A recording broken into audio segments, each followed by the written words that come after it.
নমস্কার সবাইকে।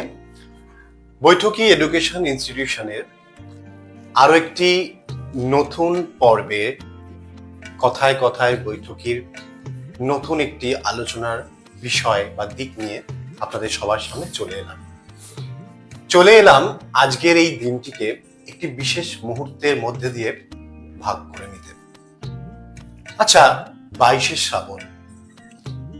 শ্রাবণ এই দিনটিকে নিয়ে আপনারা হয়তো বহু ভিডিও, বহু পডকাস্ট আপনারা বিভিন্ন রকম চ্যানেলে বা প্ল্যাটফর্মে দেখেছেন, কিন্তু আমাদের এই শিক্ষা প্রতিষ্ঠান কেন এতটা উদ্যোগ, কেন এতটা ভালোবাসা বা এই দিনটিকে স্মৃতিচারণ করতে শুরু করলো বা স্মৃতির দরকার পড়ল? রবীন্দ্রনাথ ঠাকুর বা রবি ঠাকুর এই নামটি নিলেই শুধুই কি 22শে শ্রাবণে সেই মহাপ্রয়াণের স্মৃতিচারণা করা, নাকি সেই মহামানবের বিভিন্ন চিরজাগ্রত আলোর দিকগুলোর উৎস খুঁজে পাওয়া? রবীন্দ্রনাথ শুধুই কি দার্শনিক, শুধুই কি কাব্যিক, শুধুই কি সাহিত্যিক, শুধুই কি ঔপন্যাসিক, চিত্রকর, কথার জাদুকর, নাকি আরো বহু কিছু আনরিভিলড?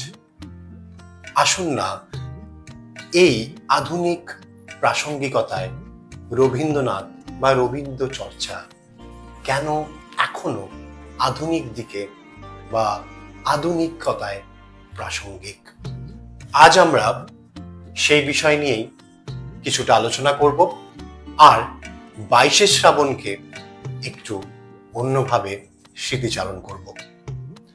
নমস্কার সবাইকে, আরো একবার সকলকে স্বাগত জানিয়ে আমি সৌনক ঘোষ আপনাদেরকে নতুন একটি পর্বে 22শে শ্রাবণ ও আধুনিক রবীন্দ্র চর্চায় স্বাগত জানাচ্ছি আমাদের এই অনুষ্ঠান কথায় কথায় বৈঠকিতে।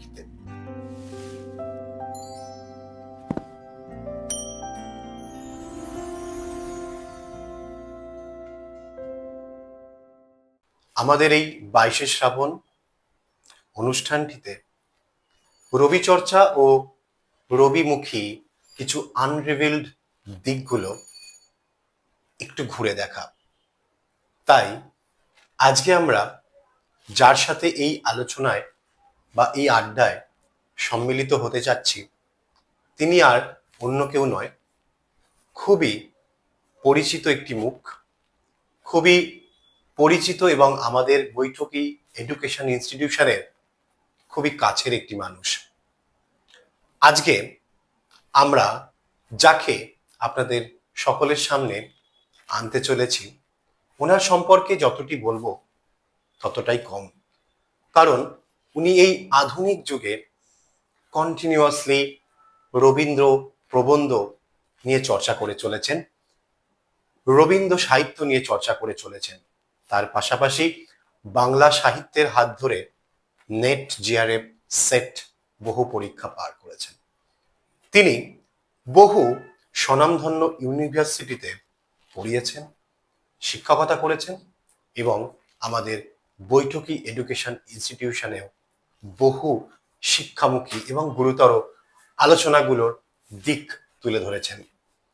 তাই আজকে আমরা আর অন্য কেউ নয়, আমাদের প্রিয় ম্যাডাম মিস সুস্মিতা দেয়ের সাথে আলোচনা করতে চলেছি এই 22শে শ্রাবণ ও আধুনিক প্রসঙ্গে রবীন্দ্রনাথের কিছু না দেখা দিকগুলো। তো চলুন আজকে শুরু করি আমাদের গল্প, আলোচনা ও আড্ডা রবীন্দ্রনাথের কিছু অজানা তথ্য নিয়ে আমাদের প্রধান অতিথি ডক্টর সুস্মিতা দেয়ের সাথে। নমস্কার ম্যাডাম, কেমন আছেন বলুন? নমস্কার স্যার, আমি খুবই ভালো আছি এবং আজকের আপনাদের এই অনুষ্ঠানে যে আমাকে বিবেচিত করেছেন তার জন্য আরো বেশি করে এখন ভালো লাগছে। আচ্ছা, তো ম্যাডাম প্রথমেই যে দিকটা নিয়ে আমরা, আপনি তো বিষয়টা নিয়ে একটু হয়তো আমরা অবগত হলাম যে 22শে শ্রাবণ হুম এবং আপনার যদি আমি রবীন্দ্র চর্চা বা সাহিত্য চর্চাটা দেখি একটু ঘুরে, সেদিকটা প্রচুর। যদি আমি আপনাকে বলি যে আপনার যে একটি প্রবন্ধের বই, হুম যেটি আমিও পড়েছি, রবীন্দ্র প্রবন্ধ চর্চা, হুম যেটিতে বহুমুখী রবীন্দ্রনাথের প্রাবন্ধিক দিকগুলো আপনি উল্লেখ করেছেন, হুম একটু যদি বলেন। রবীন্দ্রনাথের প্রবন্ধ নিয়ে আমার মনে হয় যে অন্যান্য ধরুন তার গল্প উপন্যাস যেরকম অনেক বেশি আলোচিত, অপেক্ষাকৃত প্রবন্ধ তুলনামূলক কম আলোচনার জায়গা থেকে। তো সেই কারণে আমি প্রথম কাজটাই রবীন্দ্রনাথের প্রবন্ধের দিকে গিয়েছিলাম। আচ্ছা। এবং তার বিভিন্ন দিক, ধরুন এমনি রবীন্দ্রনাথ মানে তার বিচিত্রতার শেষ নেই। হুম। তো সেদিকগুলো ওই জন্য আমার বইটিকে সিলেক্ট করা যে টপিক এটাই রবীন্দ্র প্রবন্ধ চর্চা। তো আচ্ছা। সেখানে বিভিন্ন প্রাবন্ধিকদের প্রবন্ধ আছে, আমি সম্পাদনা করেছিলাম, আমার নিজেরও প্রবন্ধ আছে। সেটা আমি পল্লী প্রকৃতি বা পল্লী চেতনা নিয়ে রবীন্দ্রনাথ কি বা কি কি করেছেন রবীন্দ্রনাথ, তার অবদান, সেটা আমি তুলে ধরেছিলাম। মানে গ্রাম্য চেতনা, একটু হ্যাঁ, রবীন্দ্রনাথের অন্য দিকটা যেটা। একদম। আচ্ছা, এছাড়াও আরো দুটি ম্যাডাম কবিতার বইও লিখেছেন আমি শুনেছি, এবং 8 বছর ধরে ম্যাডামের এই শিক্ষকতার একটা ছাপ, যেটি ওই বইয়ের প্রত্যেকটি লেখার মধ্যে ম্যাডাম ফুটিয়ে তুলেছে। কবিতার বই দুটোর নাম, একটি ম্যাডাম যদি আপনিও আমার সাথে সহমত হবেন, ঘুমন্ত ঈশ্বরের বিজ্ঞাপন, হ্যাঁ হ্যাঁ, বিজ্ঞাপন, ঘুমন্ত ঈশ্বরের বিজ্ঞাপন, আর একটি মুহূর্তের খসড়া। মুহূর্তের খসড়া। হ্যাঁ হ্যাঁ, হ্যাঁ। ঠিক। তো বই দুটোর কবিতার যে মানে সংকলন তো অবশ্যই, তার সাথে যে পটভূমি, যদি একটু বলেন। ওগুলো একান্তই ব্যক্তিগত চেতনা থেকে লেখা, যখন যেটা মনে হয়েছে, যেরকম অনুভূতি এসেছে সেখান থেকে লেখা। এবার ধরুন স্বাভাবিক বিষয়, মানুষ যখন অবকাশ পায় সাহিত্য চর্চা তত বেশি বিস্তার লাভ করে, এটা আমরা শুনেই আসি সাধারণত। এবং আমার ক্ষেত্রেও ঠিক তাই হয়েছে, এমনটা নয় যে আমি খুব ব্যস্ততার মধ্যেও লেখালেখি করতে পেরেছি, সেটা এখন অনেকটাই কমে এসেছে। কিন্তু এই কবিতা যখন মনে হয়েছে, বা যখন এখনো খুব মন খারাপ হয় বা খুব আনন্দ হয় বা একটা খুব হতাশার মধ্যে আছি, তখন মনে হয় যেন একটা কিছু সৃষ্টি করলে হয়তো একটু মুক্তি পাই, এরকম জায়গা থেকেই লেখা। আচ্ছা। আহ, আমরা তো নর্মালি রবীন্দ্রনাথকে গুরুতর ভাবে যখন পড়ি, হুম মেনলি দেখা যায় ছাত্রছাত্রীদের মধ্যে ইউনিভার্সিটি সময়টা থেকে, হুম বা আরো ছোটবেলায় যদি পড়ি প্রশ্ন কবিতা, মা হুম গো আমায় হুম ছুটি দিতে বল, হুম সকাল থেকে পড়েছি যে মেলা। হুম তো এছাড়াও যদি আমি রবীন্দ্র বইগুলোর দিকে, একদম ছোটবেলায় যখন আমরা সহজ পাঠ, বা আরো সেই সময়কার কিশলয়, সেই সময়কার রবীন্দ্রনাথ, হুম আর একটি ইউনিভার্সিটির পড়া মেয়ে, বা যে ভাবছে আমি রবীন্দ্রনাথ নিয়ে লেখালেখি করব, তার মধ্যে মানসিক চিন্তার কি পরিবর্তন দেখা যায় ম্যাডাম, বা তার ইন্সপিরেশনটা কি হতে পারে? বিস্তর পরিবর্তন, কারণ আমরা ছোট বয়সে যেটুকু রবীন্দ্রনাথকে পড়ি সেটুকু আমাদের পড়তে হয়, বা আমাদের সিলেবাস কেন্দ্রিক পড়া। হুম। এবার ইউনিভার্সিটি, যেমন আমি নিজে ইউনিভার্সিটিতে রবীন্দ্র সাহিত্যের অনেক দিন ধরে ক্লাস নিয়ে আসছি, তো সে কারণে ইউনিভার্সিটিতে এসে এই যে জ্ঞানের পরিধি হুম। বা প্রজ্ঞার বিকাশ, হুম। এটা অনেক সুদূর প্রসারী হয়। এবং ছাত্রছাত্রীরা যেটা করে, যেমন আপনি যখন বলছেন সহজ পাঠ বা প্রশ্ন কবিতা, হুম। এগুলোর আমরা ভিতরকার যে সারমর্ম সেটা বোঝার চেষ্টা করি না। এগুলো হুম। আসলে বাচ্চাদের পড়তে হয়, কিন্তু সেগুলোর মধ্যে যে একেবারেই শিশু সুলভ অনুভূতি শুধু আছে তা নয়। হুম। এবার এই যে কি আছে তার মধ্যে, এটা কিন্তু আমাদের কলেজ ইউনিভার্সিটিতে না এলে আমরা সচরাচর চর্চা করি না।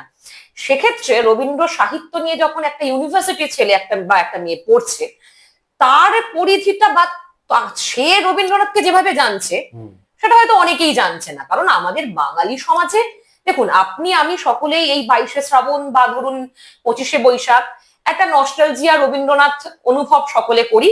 বা একটা সাদা পাঞ্জাবি পরলেন আপনি, একটা একটা মানে মেয়েরা, সাধারণত মহিলারা বা ছাত্রছাত্রীরা সাদা শাড়ি পরলো, সাজগোজ করলো, রবীন্দ্রনাথ একটু নিয়ে তারা মাতামাতি করলো, দু একটা রবীন্দ্রসঙ্গীত বা নৃত্য বা দুটো চারটে আবৃত্তি, এই আমাদের বাঙালিদের সাধারণত রবীন্দ্র চর্চা বলা যায়। কিন্তু এর বাইরেও রবীন্দ্রনাথ বিস্তর। হুম। এবং সেটা হয়তো সকল ইউনিভার্সিটি স্টুডেন্টসই যে এটা ওই পর্যন্ত পৌঁছাতে পারে আমি সেটাও বলবো না। হুম। যাদের সেই আকাঙ্ক্ষাটা আছে তারা কিন্তু সেই রবীন্দ্রনাথকে ছুঁতে পারে। আচ্ছা, ইচ্ছাটা থাকা দরকার। ইচ্ছা থাকা দরকার অবশ্যই।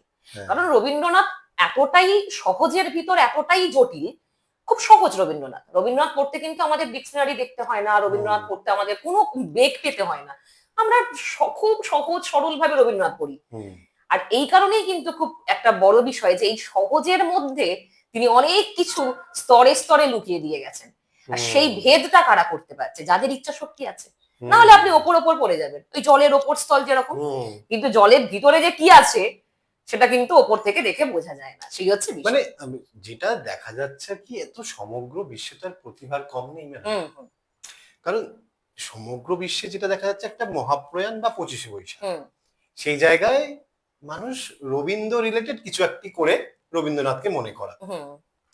কিন্তু অনেক প্রতিভাবানী মানুষই মানে একটা সময় তো আত্মতুষ্টিতে ভোগেন তারা নর্মালি। তো আমার এত প্রতিভা, মানে এত পরিশ্রম করার কি দরকার? মানে রবীন্দ্রনাথকে এই জায়গাটাতে যদি সম্পূর্ণ, তো উনি তো পুরোটাই আলাদা ছিলেন প্রতিভার সাথে সাথে, যে দিকগুলো উনি মানে দেখিয়েছেন আমাদের সাহিত্য চর্চার মধ্যে।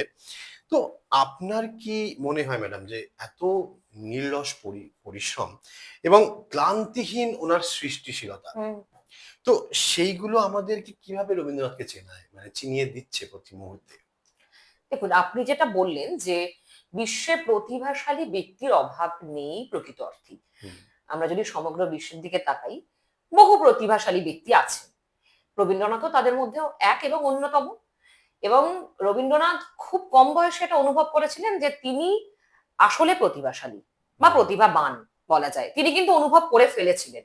এবং এই অনুভবটা যে শুধুমাত্র রবীন্দ্রনাথই করেছেন তা নয়, বহু সাহিত্যিক পাওয়া যায়, তারাও কিন্তু অনুভব করে ফেলেন যে আমার মধ্যে প্রতিভা আছে। মানে এই অনন্ত সম্ভাবনার কথা অনেক সাহিত্যিকরাই অনুভব করেন, রবীন্দ্রনাথ তা করেছেন। কিন্তু রবীন্দ্রনাথ ভিন্ন কোথায়, যদি আমি এটা বলি, যেটা আপনি বললেন যে আত্মতুষ্টি চলে আসে, তাহলে সেই জায়গায় চলে আসার পর থেকে মনে হয় যে আমি তো যেটা লিখছি, রবীন্দ্রনাথ যে সময় লিখছেন তার সমসাময়িক কালে যদি দেখি বা তার আগে পরেও দেখি, সে যদি বাঁ হাতেও লিখে দেয়, অন্য আর 10 জন লেখক ডান হাতেও সেটা লিখতে পারবে না। সেটা রবীন্দ্রনাথ কিন্তু বুঝতে পারছেন, খুব ভালো করে বুঝতে পারছেন। ফলে খুব স্বাভাবিক যে আত্মতুষ্টি বা আত্ম অহংকার চলে আসার কথা, যে আমি যাই লিখি না কেন, লেখা হয়েছে ছেপে দিই, এত কিসের দরকার আছে আমার। কিন্তু রবীন্দ্রনাথ এখানেই মারাত্মক একটা তীব্র বুদ্ধিমত্তার পরিচয় দিয়েছিলেন। তিনি যে বিভৎস দূরদর্শী সম্পন্ন এবং বুদ্ধিমান ব্যক্তি ছিলেন সেটা আমরা প্রত্যেকে জানি। ফলত তিনি কি করলেন যে শুধু আমি প্রতিভাবান সেটুকু নিয়ে জন্মেছি তা নয়, তিনি প্রতিনিয়ত সেটার উপর একটা বিচারকের দৃষ্টি রাখলেন। মানে এক হাতে ধরলেন কলম, এক হাতে রাখলেন চাবুক। কারণ ধরুন একটা বিষয় কি হয়, এখন আমি লিখছি, মানে খুব খুঁতখুঁতে ছিলেন ওনারা, ভীষণ খুঁতখুঁতে, বিচারকটাও নিজে। কারণ ধরুন এখন যখন আমি লিখতে বসছি, আমি জানি আমার থেকে অনেক ভালো ভালো লেখক আছে, আমি টার্গেট করব আগে তো তাদের কাছে পৌঁছাই, একদম ক্রিটিক্স। এবার আমার জায়গাটা আগে ওখানে পৌঁছাই, তারপর না হয় আমি তাদের থেকে আরো ভালো জায়গায় যাওয়ার চেষ্টা করবো। কিন্তু রবীন্দ্রনাথের সময় সেরকম নেই। তাহলে রবীন্দ্রনাথের লড়াই কিন্তু নিজের সাথে। এবং সেই সময় যদি আমি দেখি সেই সমসাময়িক লেখকদের রবীন্দ্রনাথের সময়, তাদেরকেও কিন্তু মানে তাদের আত্মতুষ্টিটা করাও কিন্তু রবীন্দ্রনাথের অনেকটাই একটা মানে সম্মানীয় ভাবে তিনি কিন্তু সেটাও পাশাপাশি করে গেছেন। হ্যাঁ, রবীন্দ্রনাথ সেই সময় একেবারে একজন আইকন হয়ে গেছেন মোটামুটি। রবীন্দ্রনাথ তখন আইকন এবং তার ফ্যান বেস তৈরি হয়ে আছে সেই সময়। তারপরেও তিনি যে প্রতিনিয়ত একটা সমালোচক দৃষ্টি নিজের ওপর রাখছেন, এটাই ওনাকে রবীন্দ্রনাথ করেছে। আচ্ছা, মানে রবীন্দ্রনাথ হতে পেরেছেন তার সাথে, মানে রবীন্দ্রনাথের সাথে রবীন্দ্রনাথ ও তরুর নিজের লড়াই, শুধু তার জন্য এটা সম্ভব। আর এখানে সত্তাটাও ওর সাথে লড়েছে 100 বার। রবীন্দ্রনাথ সবসময় তার সাহিত্যের মধ্যে 2টি 3টি 4টি সত্তা তো রেখেইছেন। কিন্তু ম্যাডাম আমি দেখেছি উনি বিপুল ভাবে প্রচুর সংখ্যক ওনার বিভিন্ন দিকের কাজ, শুধু তো বইয়ের মধ্যে থেমে থাকেননি, লেখালেখি ছাড়াও প্রচুর কাজ ওনার।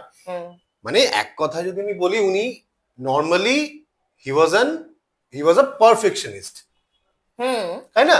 কিন্তু আমি এই প্রশ্নটা যদি আপনাকে এইভাবে করি যে ধরুন উনি সব লেখাকে কি সেম বা ঠিকঠাক ভাবে গুরুত্ব কি দিয়েছেন, বা দিয়ে চলেছিলেন সেই সময়? হ্যাঁ, আপনার এই জায়গায় প্রশ্নটা যেটা আমি বুঝতে পারছি যে হুম। মানে আপনি যেটা আসলে বলতে মানে চাইছেন ওনার যে অন্যরকম প্রতিনিয়ত যে চেঞ্জেস গুলো আসতো লেখার হুম হুম মধ্যে, হুম তার তো একটা মানে মনস্তাত্ত্বিক একটা তো চেঞ্জেস আসবে। হ্যাঁ, অবশ্যই মনস্তাত্ত্বিক একটা অবশ্যই। সেই জায়গাটা একটু যদি মানে খুলে বলেন, কারণ আপনি এই নিয়ে বহু চর্চা করেছেন ম্যাডাম। হ্যাঁ, রবীন্দ্রনাথ দেখুন এই যে একটা বিষয় দুটো কিন্তু পুরোপুরি একটা মানে কনফ্লিক্ট তৈরি করবে। আপনি যেটা বললেন আমাকে প্রশ্নটা রাখছেন যে হুম বহু সংখ্যায় তার সাহিত্য, হুম তার সাথে আবার আমরা বলছি পারফেকশনিস্ট। হুম আপনি এক্ষুনি একটু আগেই বলেন খুঁতখুঁতে ছিলেন, হুম এক্স্যাক্টলি খুঁতখুঁতে ছিলেন। হুম তাহলে এই দুটো জায়গা তো পুরোপুরি মানে একেবারেই একে অপরের বিরোধী। হুম যে পারফেকশনিস্ট হবে তার তো এত লেখা কি করে সম্ভব আপনি বলুন? খুব কম লেখা হবে, খুব কম লেখা হবে, চুজি হবে। হ্যাঁ খুব চুজি হওয়ার কথা। হ্যাঁ হ্যাঁ এবার পারফেকশনিস্টরা যেটা করে সেটা হচ্ছে একটা নির্দিষ্ট লেখককে নিখুঁত করতে গিয়ে লেখার পরিমাণটা কমে যায়। হ্যাঁ কিন্তু রবীন্দ্রনাথের লেখার পরিমাণ এত বেশি, এদিকে আবার তিনি খুঁতখুঁতে। এখান থেকেই বেশ কিছু বিরোধমূলক কথা উঠে আসে। যেরকম ধরুন যে রবীন্দ্রনাথের এই যে পারফেকশনিস্ট বিষয়টি কেমন ছিল, হুম পুরোপুরি বলা যায় তিনি ছিলেন ডায়নামিক, মানে মানে যেটা বলবো গতিশীল বা ডায়নামিক, যে পারফেকশনিস্ট হওয়ার যে ধারণা সেটা বা দর্শন, হুম মানে গতিশীল। তিনি করছেন কি, তিনি থামছে না, থামছেন না। লেখাটা আসতে থাকুক। একদম একদম। এবার মানে ধরুন আমি ইন্সপায়ার হতে থাকি সমাজ থেকে বা বিভিন্ন রকম বৈচিত্র্যময় যে জায়গাগুলো থেকে, আমি ইন্সপায়ার্ড হচ্ছি, আমি অবজারভেশন করছি, আমি এক্স্যাক্টলি লিখছি, এক্স্যাক্টলি আমি তাই। থামবো না। না, থামবেন না তো অবশ্যই। এবং তারই সাথে ধরুন আপনি যদি একটু খেয়াল করেন, আপনিও রবীন্দ্র সাহিত্য পড়েছেন, হুম হুম দেখবেন যে হয়তো তিনি একটা গান লিখেছেন, হুম সে মারাত্মক গান, হুম সে গানের মানে কাছাকাছি কেউ যেতে পারবে না সচরাচর। হুম সেই গানটির ভাব বা ওই থিমেই আরো হয়তো তিন চারটি গান তিনি লিখছেন, হুম ভাবনাটা হয়তো একই রকম, তারিখটা নিচে খেয়াল করবেন হয়তো একই তারিখে বা হুম আগু পিছু হবে। হুম কিন্তু কথা হচ্ছে তার মানে এটা আমরা বুঝতে পারছি সাইকোলজিক্যালি যে তিনি একটা তার ভাবের উদয় হয়েছিল, সেখান থেকে তিনি একটা লিখেছেন, পছন্দ হয়নি, আবার একটা লিখেছেন, পছন্দ হয়নি, 3 নাম্বারটাকে ফাইনাল করে লিখেছেন, স্ক্র্যাচ আর কি চলছিল, চলছে। বারবার পাতাটাকে ছেঁড়া আবার নতুন করে কিন্তু লেখা। তিনি ছিঁড়ে ছেঁড়া কাগজের ঝুড়িতে ফেললেন না, তার কবিতার নামই টেনে বললাম। কেন ফেলছেন না, তিনি কিন্তু ওগুলোকে ছাপাচ্ছেন। আচ্ছা। মানে আপনি ধরুন বিষয়টি কি, আপনি আপনার সর্বোচ্চটা পেয়ে গেছেন, হুম মোটামুটি আপনার স্যাটিসফ্যাকশন এসে গেছে যে হুম এটা আমার ভালো, আমার ভাবের হুম মোটামুটি হুম পরিসমাপ্তি ঘটে গেছে, তাহলে তো আমি বাদ বাকি দুটোকে বাদ দেব। হুম কিন্তু রবীন্দ্রনাথ সেটাকে দিচ্ছেন না। আর এই জন্যই আমি বলছি যে তার যে পারফেকশনিজমটা ডাইনামিক, কারণ তিনি এটা বুঝতে পারতেন যে ভালো করতে হবে, তার ভাবনা তো বিপুল ছিল, তার এত বিচিত্র ভাবনা, তাকে আটকে রাখা যেত না। সে হয়তো গানে হচ্ছে না, গান গান দিয়ে হলো না ভাবনার পরিসমাপ্তি, চলে যাচ্ছেন নাটকে, নাটকে হচ্ছে না, চলে যাচ্ছেন ছবিতে। এইভাবে যেটা করছেন, অর্থাৎ তিনি বুঝতেন যে পারফেকশনিস্ট বলে আসলে মানে একদম নিখুঁত পারফেকশনিস্ট বলে কোনো শব্দ কিন্তু এক্সিস্ট করে না। আপনি আচ্ছা। কোনটাকে সব থেকে বেশি বলবেন বলুন, যে মানে আপনার সব থেকে আর্ট বা সত্যি? সাহিত্য সব জায়গাতেই আছে আপনি বলছেন। অবশ্যই। উনি এবং ওই ভিশনটা দেখেছে সেই সময়, তাই তো? এক্স্যাক্টলি। আর এবার আমাদেরকে একটা জিনিস রবীন্দ্রনাথ সম্পর্কে বুঝতে হবে যে এখানে অনেকে এটা বলেন যে এই যে বাকিগুলো রেখে দেওয়ার জন্য রবীন্দ্রনাথ অনেক সময় বা রবীন্দ্র সাহিত্য মোনোটোনাস হয়ে গেছে, হ্যাঁ, অনেকে এটা বলে থাকে, একঘেয়ে টাইপের। একঘেয়ে হয়ে গেছে, হ্যাঁ অনেকে এটা বলে থাকেন। হ্যাঁ বাস্তবিক এটা আমিও একেবারে যে হুম স্বীকার করবো না তা নয়, আমিও হুম কোনো কোনো সময় বলবো, কারণ আপনার যে রবীন্দ্রনাথের সমস্ত কবিতা ভালো লাগবে বা সমস্ত গান ভালো লাগবে তা কিন্তু একদম নয়। নয়, হ্যাঁ একদমই তাই। হ্যাঁ ফলে এইখান থেকে আমাদের একটা বিষয়ে আসতে হবে যে রবীন্দ্রনাথ যেটা করেছেন, তিনি গোটা তার জার্নিটাকে কিন্তু এনজয় করতেন। মানে তার তিনি জানেন যে এই পারফেকশনিস্ট হতে গিয়ে অনেকটা জার্নি বা এই যে একটা দর্শন তাকে বয়ে নিয়ে তিনি বয়ে নিয়ে যাচ্ছেন, একটা যাত্রাপথ, গোটা যাত্রাপথ। আচ্ছা। যাত্রাপথে ছোট ছোট পাথেও অনেক কিছু থাকবে, হুম কিন্তু অনেকে কি করেন সেগুলোকে বাদ দিয়ে দেন। কিন্তু রবীন্দ্রনাথ সেই পাথেয় গুলোকেও নিয়ে চলেছেন, তিনি আমাদেরকে বোঝাচ্ছেন। আজ থেকে আমরা যদি আরো 50 বছর পরে যদি রবীন্দ্র সাহিত্য পড়ি, আমরা বুঝতে পারবো যে রবীন্দ্রনাথ ঠিক কিভাবে ভেবেছিলেন বা হুম কিভাবে চলেছিলেন। এই জন্যই আমরা এই কথাটা আজকে উচ্চারণ করতে পারছি যে তিনি ফাইনালটা রাখলেন, বাকি দুটো কিন্তু বাদ দিচ্ছেন না। ওটাই তার জার্নি, সাহিত্যের জার্নি, সেটাকে তিনি এনজয় করেছেন। আচ্ছা। যে ক্লান্তিহীন নিরলস জার্নি, সেটা আপনাকেও শেখাচ্ছেন, আমাদেরকেও শেখাচ্ছেন। এই হলো রবীন্দ্রনাথ। মানে আহ, অসম্ভব ধন্যবাদ ম্যাডাম আপনাকে। মানে এই যে একটা মানবিকতার একটি অন্যতম ছাপ শুধু তাই নয়, রবীন্দ্রনাথ কি শুধুই তার সেই দিকগুলোকে বারবার করে দেখাতে চেয়েছেন, নাকি সেই লেখাগুলো যেগুলো উনি স্ক্র্যাচ করতে করতে বারবার সেই নতুন বাঁক থেকে আরেকটি নতুন বাঁক, সেই যে ছেড়ে আসা বাঁক, সেখানেও আধুনিকতার রূপ বৈচিত্র্যকে খুঁজে পেয়েছে। অর্থাৎ নদীর প্রত্যেকটি বাঁকগুলো যখন মুহূর্তের দিশা বদলায়, রবীন্দ্রনাথ সেই মুহূর্তগুলোকে ধরার চেষ্টা করেছে। আর সেই মুহূর্তের দিশাটা যে মুহূর্তে বদলাচ্ছে, সেই মুহূর্তেই নতুন একটি আধুনিকতার রূপ খুঁজে পেয়েছেন। তো ম্যাডাম, অসম্ভব দারুণ দিক আপনি বললেন রবীন্দ্রনাথের।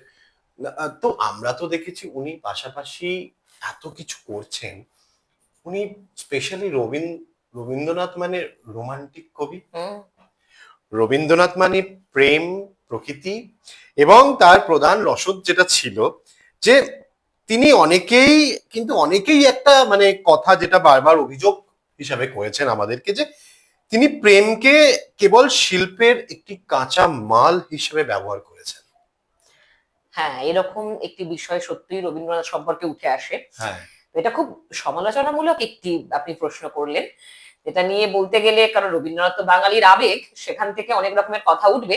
কিন্তু বাস্তবিক এটা, রবীন্দ্রনাথের সাহিত্য সৃষ্টির জন্য যা যা প্রয়োজন পড়েছে তিনি সবটাকেই ব্যবহার করেছেন। ধরে নিন গোটা পৃথিবীটাই তার কাছে ছিল রসদ, সাহিত্যের রসদ, মানে সাহিত্যের জ্বালানি বলতে পারেন। সেখানে যদি প্রেম আসে, সে প্রেমকে তিনি গ্রহণ করছেন। যখন মনে হচ্ছে আর কিছু নেই সেখান থেকে আমার সাহিত্য সৃষ্টির জন্য, একেবারে তিনি সেটাকে ছুঁড়ে ফেলে দিচ্ছেন।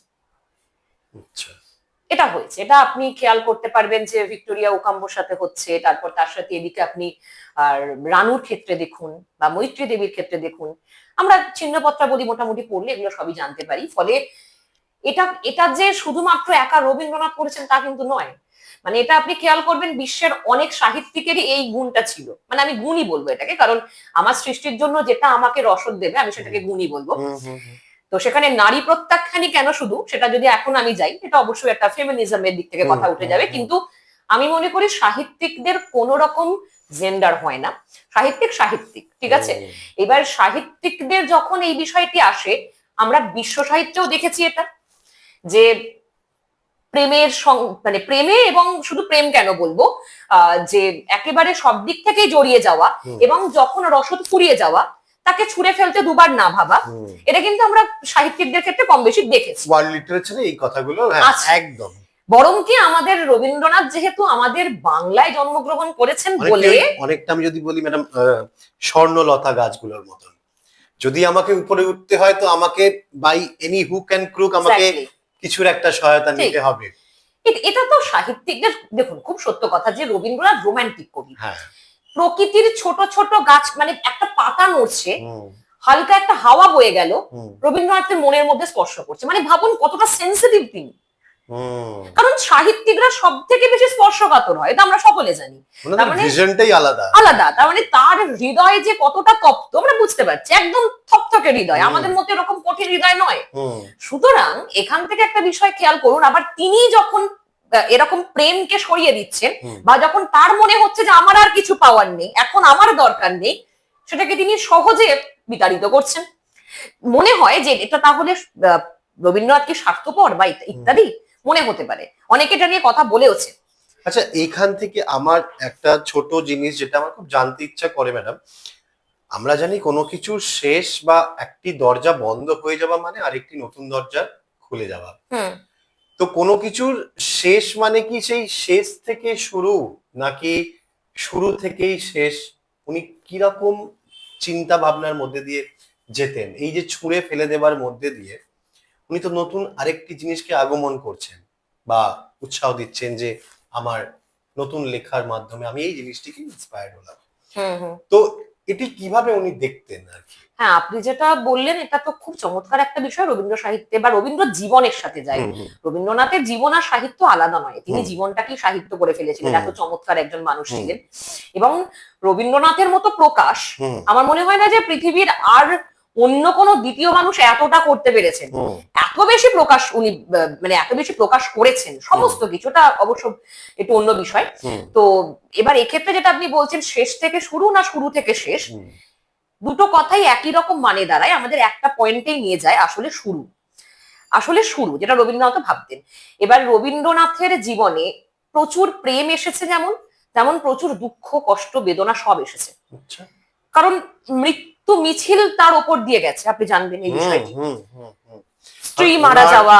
বংশ তালিকায় যদি আমরা এখন আমাদের কলকাতায় জোড়াসাঁকো ঠাকুরবাড়ি যাই, ওখানে প্রত্যেক দিন মানে দর্শক আপনারাও যদি প্লিজ ভিজিট করুন 25শে বৈশাখ বা বিভিন্ন রকম রবীন্দ্রনাথের যে মুহূর্তের দিনগুলো জোড়াসাঁকো ঠাকুরবাড়িতে কিভাবে পালন করা হয়। আর ওখানে যদি আপনি ঠাকুরবাড়িটা ঘুরে দেখেন তাহলে দেখবেন রবীন্দ্রনাথের প্রত্যেকটি জিনিস আজও সুসজ্জিতভাবে তারা রেখেছে। এবং বংশ তালিকাটা আপনারা একবার পড়ে আসবেন যে কিভাবে দেওয়ালের মধ্যে বংশ তালিকাটাই অনেকে আমরা জানি না। হুম।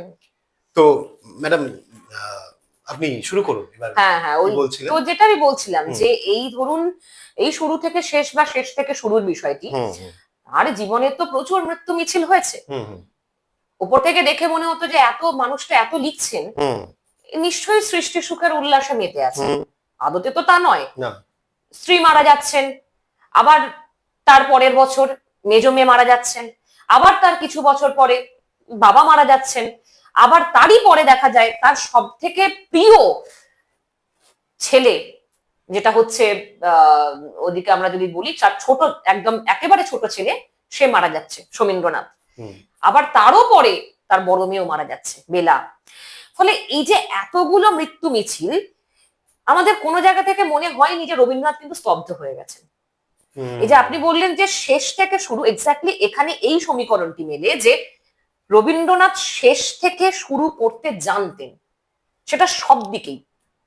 নাহলে আপনি ভাবুন, যদি একটা উদাহরণ দিই আপনাকে, ধরুন রবীন্দ্রনাথের যখন সৌমেন্দ্রনাথের সৌমেন্দ্রনাথের ভীষণ প্রতিভা ছিল, অনেকে মানে অনেকে এটা বলেও থাকেন, ইভেন রবীন্দ্রনাথ নিজেও মানে দেখেছিলেন যে রবীন্দ্রনাথের একেবারে মানে প্রত্যক্ষ প্রতিভা সৌমেন্দ্রনাথের উপর কিন্তু ছিল, হুম, তার ছোট ছেলে। এবং সেই ক্ষেত্রে যখন সোমেন্দ্রনাথ মারা যাচ্ছে, সে মারা গেল, মুঙ্গেরে মারা যায়, তারপর যখন সেদিনই মানে তাকে দাহ করা হয় এবং পরবর্তীতে দেখা যায় যে রবীন্দ্রনাথ শান্তিনিকেতনে ফিরে আসছেন। হুম, শান্তিনিকেতনে যখন ফিরে এসেছেন তখন ভূপেন বাবুর মামা মানে ভূপেন চন্দ্র, তার মামা হচ্ছে খাবার দাবারের ব্যবস্থা করেছে, তারা সে আর জানে না যে তার সন্তান আজকেই মারা হুম, গেছে বা হুম, তার সন্তানের এই বিষয় হয়েছে। তো যথারীতি সে তাকে রবীন্দ্রনাথকে নানান রকম গল্প গুজব করছে, জিজ্ঞেস করছে। পরে শুনতে পায় যে তার সন্তান মারা গেছে, সে দাহ করে ফিরছে। রবীন্দ্রনাথের কথায় একবারও এটা এলো না যে আমি আজকে কথা বলতে পারছি না, আমি আমার প্রিয় সন্তানকে হারিয়েছি। সে কিন্তু নির্দ্বিধায় কথা বলছেন।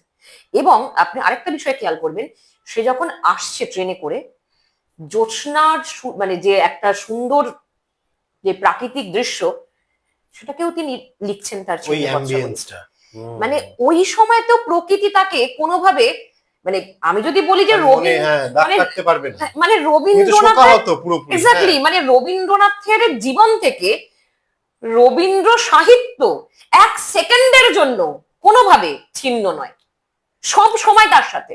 এবং তিনি এটা বলছেন যে সত্যি মানে যখন সমীন্দ্রনাথ প্রসঙ্গটি যখন তিনি লিখছেন, সম্ভবত এটা জগদীশ বসুকে লিখছেন, একটা চিঠিতে তিনি লিখছেন যে মানে আমি একদম পুরো কোট অ্যান্ড কোট বলতে পারছি না, আমি আমার ভাষায় বলছি যে পৃথিবীতে এত অভাব আছে, এত দুঃখ আছে, এত কষ্ট আছে, যদি শুধুমাত্র আমি আমার দুঃখটাকে জাহির করি সেখানে লজ্জা পেতে হয়। মানে চিন্তা করুন। আবার একই সাথে তিনি এটাও বলছেন পরবর্তী সময়ে, নিজে থেকেই লিখছেন যে আসলে হয়তো অনন্তের কোনো এক জায়গায় আমার সন্তানও আছে। ফলে তিনি ভাবছেন আছে, কিন্তু তিনি হুম, এটা করছেন না যে আসলে তিনি বলতে চাইছেন যে আমি যদি তার জন্য অতিরিক্ত কষ্ট পাই, তাহলে তার যাত্রাটা কিন্তু এতটা মসৃণ হবে না, মানে তার হুম, সন্তানের। মানে মারাত্মক ভাবনা। একটা দারুণ মানে দিক আমি না বলে পারছি না ম্যাডাম। মানে আপনারা দেখবেন যে যদি আমরা কখনো আমাদের পরিবারের কোনো পার্সন বা কোনো মেম্বার যখন মানে থাকে না আর আমাদের সঙ্গ দেয় না বা আমাদের ছেড়ে চলে যায়, তখন আমরা তার শোকে বেশ কয়েকদিন শোকাহত হয়ে থাকি, তাই না? কিন্তু the show must go on. Exactly. আপনাকে আপনার জীবনটাকে নিয়ে এগিয়ে নিয়ে যেতে হবে, এবং শুধু এগিয়ে নিয়ে যেতে হবে তাই নয়, আমরা রবীন্দ্রনাথের এই যে অজানা দিকগুলো ম্যাডামের মুখেও শুনলাম, সেই সময় তিনি একটি মুহূর্তের জন্যও নিজের জীবন থেকে সাহিত্যকে সরায়নি। কারণ দেখুন, রবীন্দ্রনাথ জানতেন যে আমি প্রতিভা নিয়ে জন্মেছি তো ঠিক আছে, সেটা কিন্তু এমনি এমনি হয়ে যাবে না। এবং ওই ভাবনাটা যে আমার জীবনে ওই মানুষটা আর নেই, এটা ভাবে চলবো না, আছে কোথাও একটি আছে, মানে নেগেটিভিটির মধ্যেও একটি পজিটিভিটি দেখা। রবীন্দ্রনাথ মৃত্যুকে সত্য হিসেবেই ধরতেন, এবং এই যেটা আমি বললাম আপনাকে, একটু আগেও বলছিলাম যে আসলে তিনি এটা জানতেন, মানে তার মতো অত উচ্চ একটি ব্যক্তি যে তিনি উচ্চতার একদম শীর্ষে পৌঁছেছিলেন, এটা আমরা বুঝতেই পারি, কিন্তু তিনি এটা জানতেন যে সেটা এমনি এমনি হওয়া যাবে না। সেখানে কোনো কিছুকেই তিনি বেশি গুরুত্ব কিন্তু দেননি। হ্যাঁ, এটা হয়তো মানে এখন শুনতে হয়তো মনে হতে পারে যে তিনি কি শুধু সাহিত্যের জন্য এটা করেছেন, না, তিনি এতটাই সংযমী ছিলেন, এবং তার এই যে আত্মশক্তি, বা আপনি যদি একটু আরেকটু দেখেন জীবন দেবতা, তার কাছে এমনই ছিল, কন্ট্রোল করতে তিনি জানতেন নিজেকে। কিন্তু তার এই যে বাকি যদি আমি বলি যে সে কি পিতা হিসেবে দায়িত্ব পালন করেননি? অবশ্যই করেছেন, সব দিক থেকে করেছেন। যখন তার মেজো মেয়ে যক্ষায় আক্রান্ত হয়, তাকে হাওয়া বদলে নিয়ে যাচ্ছেন, সেখানে গিয়ে তিনি তাকে প্রতিদিন ওই শিশুর কবিতাগুলো পড়ে পড়ে শোনাচ্ছেন, মানে তিনি সবই করছেন। যেমন তিনি একজন সাহিত্যিক হয়ে জমিদারি সামলেছেন, আমরা জানি তিনি একদম তুখোর জমিদার ছিলেন, তেমনি তিনি একই সাথে তার সন্তানদের প্রতি যে বাবার দায়িত্ব সেটাও পালন করেছেন। সবটা নিয়েই রবীন্দ্রনাথ। মানে ওনাকে শুধু একটি সাদা পেজে পড়লে, কয়েকটি গল্প বা কয়েকটি উপন্যাসের নাম পড়লে আমরা রবীন্দ্রনাথকে জানতে পারবো না। তাই ম্যাডামের মুখে যেটুকু শুনলাম সেটুকুও সমগ্র রবীন্দ্রনাথ নয়। এক্স্যাক্টলি, রবীন্দ্রনাথ বলতে গেলে মানে আপনি যে সময়টা আমাকে দিয়েছেন এর মধ্যে রবীন্দ্রনাথের কথা শেষ হবে না। এক্স্যাক্টলি, মানে রবীন্দ্রনাথ যদি সূচনা থেকে শুরু করে উপসংহারে শেষ করি, সেটি রবীন্দ্রনাথের রচনা ওই 10 নাম্বার। আপনারই কথায় শেষ হয়েও হইল না, শেষ হবে একদমই শেষ থেকেই শুরু, এবং সেই শুরু থেকে আবার একটি নতুন জিনিসের যাত্রা। ম্যাডাম, এত রবীন্দ্র চর্চা চারিদিকে হচ্ছে, মানে আপনি দেখবেন মানে রবীন্দ্রনাথ নিয়ে, মানে এই মহাপ্রয়াণ যদি হয় বা এই 25শে বৈশাখ যদি হয়, রবীন্দ্রনাথ নিয়ে সারা জায়গায় একটা হুল্লোড়, বা একটা রবীন্দ্রনাথ নিয়ে সব জায়গায় একটা কিছু না কিছু অনুষ্ঠান হচ্ছে। কিন্তু আধুনিক প্রসঙ্গে যদি আমি ফিরি নর্মালি, বা আমাদের মেন্টাল যে স্টেবিলিটিটা এখন, যদি আমি কোট আন কোট বলি জেনজি বা এআই, এই যে যুগে রবীন্দ্রনাথকে আমরা অনেক জায়গায় শুনেছি রবি রক্স, বা বিভিন্ন রকম রবীন্দ্রনাথের এই যে স্ট্যাগমেন্টেশনস, বা ওনার যে রবীন্দ্র ব্যাপারগুলো থেকে আসল জায়গাগুলো থেকে সরে আসছে। এবং অনেকেই আমি শুনেছি রবীন্দ্রনাথ তো পুরনো, তাই না?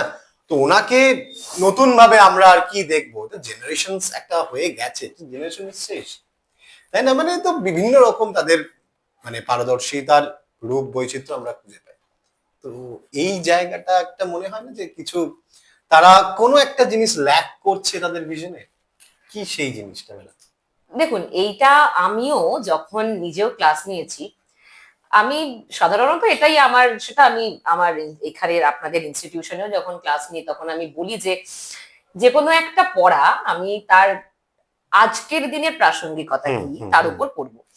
আমি কখনোই আজকের জেনারেশন, যেমন এই আপনি ধরুন বলছেন জেন জি বা জেন আলফা, এদের জেনারেশন যেখানে এআই এখন বিশাল জায়গায় পৌঁছে গেছে বিশ্বের দেখতে গেলে, সেই জায়গায় আমি রবীন্দ্রনাথ পড়বো কেন?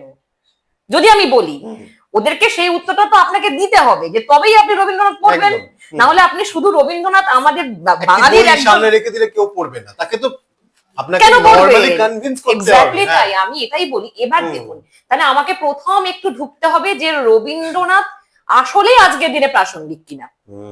তাহলে বলি, ধরুন আপনি যদি আমরা এভাবে দেখি, আর এটা সত্য, এটা একদম সাইকোলজিক্যালি আপনি আমাকে সহমত পোষণ করবেন এবং আমি জানি দর্শকরা এটা আমাকে সহমত পোষণ করবে।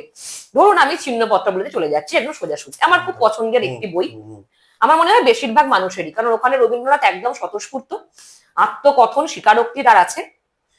এবার ছোট ছোট ঘটনা, ধরুন আমি বলছি আজকে বাইরে বৃষ্টি হচ্ছে, আপনি জানলা খুলে দাঁড়ালেন, রবীন্দ্রনাথের জীবন এগুলো হচ্ছে, রবীন্দ্রনাথ লিখছেন। আচ্ছা, দ্বিতীয় কথা, মেঘের রংটা পরিবর্তন হচ্ছে, আমি পদ্মা নদীর উপর বসে আছি বোটে, ওই পারে কেমন তারা মানে যারা চাষাবাদ করছে তাদের জীবনযাত্রা কেমন, প্রত্যেকটা ছোট ছোট খুঁটিনাটি বিষয় লিখছেন তো। এবার আমার কাছে কথা যে আজকের দিনে যারা ডেলি ব্লগ করে, আপনি বলুন তো, আজকের দিনে যারা ডেলি ব্লগ করে তাদের থেকে কি এটার খুব পার্থক্য আছে?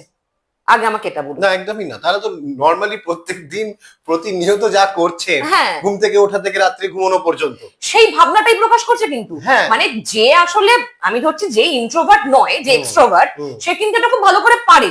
এবার অনেকে আবার আছেন, আমি যদি বলি যে আমরা প্রতিনিয়ত দেখতে দেখতে দেখবেন, আপনি দেখবেন শুধু যে খারাপ ব্লগটা নয়, না, আমার যদি কোনো প্রতিভা থাকে সেটাকে আমি যদি প্রকাশ করি, সেটা কিন্তু ভালো ব্লগও হচ্ছে।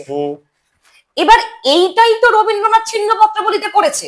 আপনি চিঠির আকারে টু আর ফ্রম বাদ দিন না, ফ্রমটা রবীন্দ্রনাথ, টুটা এবার পরিবর্তন হয়েছে, কিন্তু আসল কথাটা কি? আসল কথা হচ্ছে আমার যা কিছু হচ্ছে আমি লিখছি, আমি প্রকাশ করছি। আমি এই জন্যই বললাম রবীন্দ্রনাথ যে হারে নিজেকে প্রকাশ করতে পেরেছে, এরকম দ্বিতীয় ব্যক্তি আপনি খুব কম পাবেন।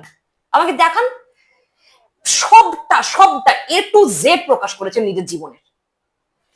এবার আপনি আরেকটা দিকে যান, আমি এখানে আরেকটা উদাহরণ দিই।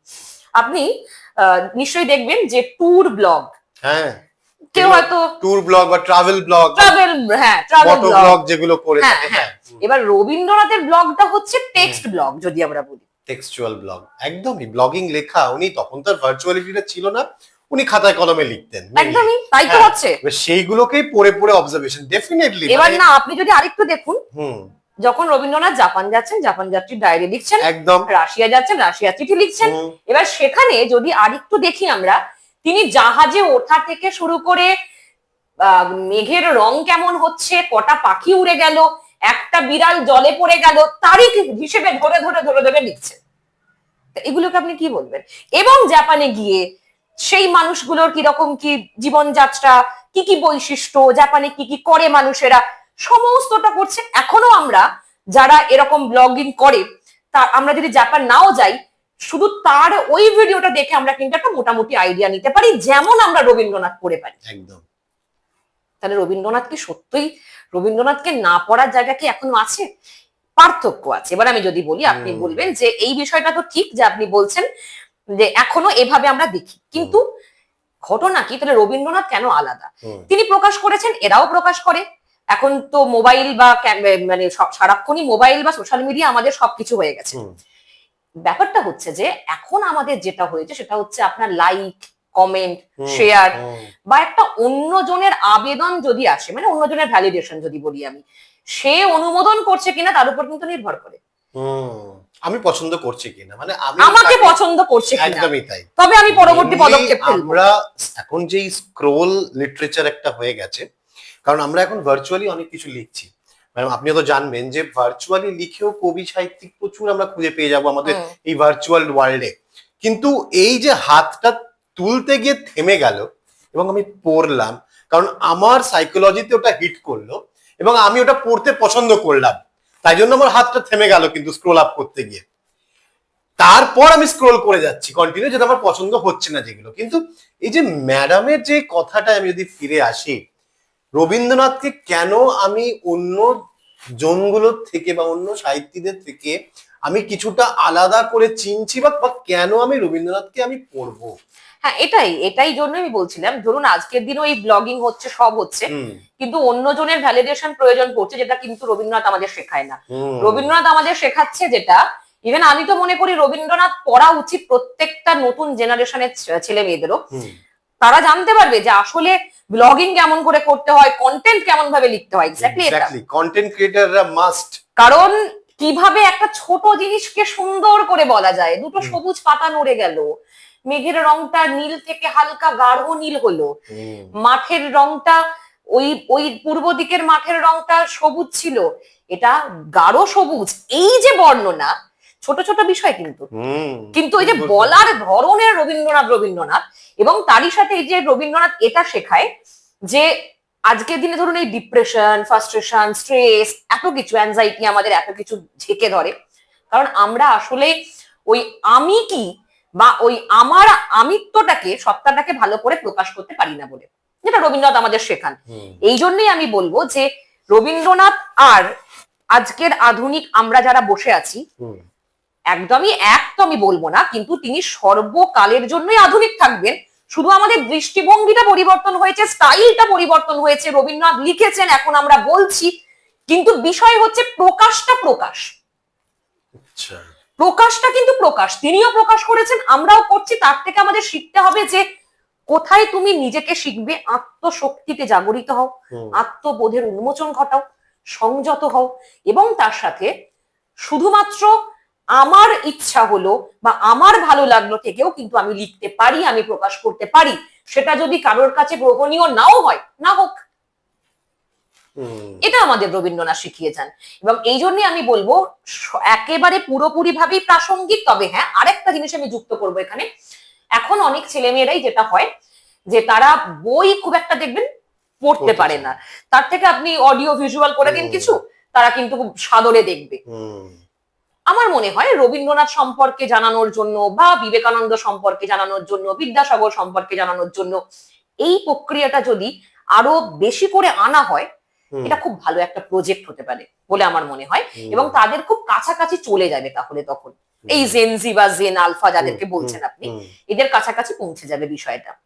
আচ্ছা, মানে অডিও বুক আমরা এখন সবাই মানে জানি, বেসিক্যালি আমরা দেখে থাকি যে ইউটিউব, ফেসবুক, ভিডিও, মানে ভিজুয়াল যত আমরা এত কবি সাহিত্যদের বা সাহিত্যিকদের চর্চা করে থাকি, সেগুলো আমাদের কাছে খুব সহজলভ্য হয়ে যায়। হুম।